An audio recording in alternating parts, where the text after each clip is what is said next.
பார்க்குறோம்னாக்கா உண்மையிலே நாங்கள் காலையில் கூட தாவீதை தான் தியானிச்சுட்டு வந்தோம். உண்மையிலே தாவீதை வந்து பழைய ஏற்பாடுகள் குறித்தும் பேசுகிறாங்க, புதிய ஏற்பாடுகள் குறித்து பேசுகிறாங்கனாக்கா அவர் எப்படிப்பட்டவருன்னு அறிஞ்சிட்டார். அவர் எப்படிப்பட்ட ஒரு சாதாரணமான கிடையாது. நான் எனக்கு தேவனாக இருக்கிற சாதாரணமான கிடையாது. எதையும் செய்ய அவரால் முடியும்.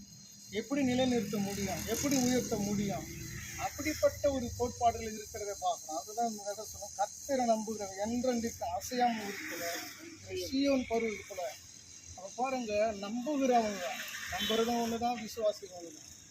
அப்போ இன்னைக்கு இந்த இடத்துல போது இது சாதாரணமாக திடீர்னு எனக்குள்ள யோசனை அப்படின்னு வந்ததுன்னு சொல்லவும் முடியாது. உண்மையிலேயே இந்த திட்டம் எல்லாம் தேவன் வந்து ஒரு சரியான நேரத்தில் கொண்டு வருகிறாரு. நம்ம அப்படி தான் பார்க்கணும். இது தேவனுடைய திட்டமாக நம்ம பார்க்கணும். ஒவ்வொரு காரியத்தை தேவனுடைய திட்டமாக செயல்பட பார்க்கணும். நம்ம சொன்னார் முதல் இடத்துல, இப்போ அவர் இருந்த இடத்த யாராலுமே ஃபில் பண்ண முடியாது, ஆனால் தேவனால் முடியும். ஒரு மனுஷன் இருக்கிறாருன்னா ஒரு மனுஷனால் எதை செய்யும் அதை தான் செய்ய முடியும். அந்த இடத்துல தேவன் இருக்கிறாருன்னா எல்லாவற்றையுமே செய்ய முடியும்.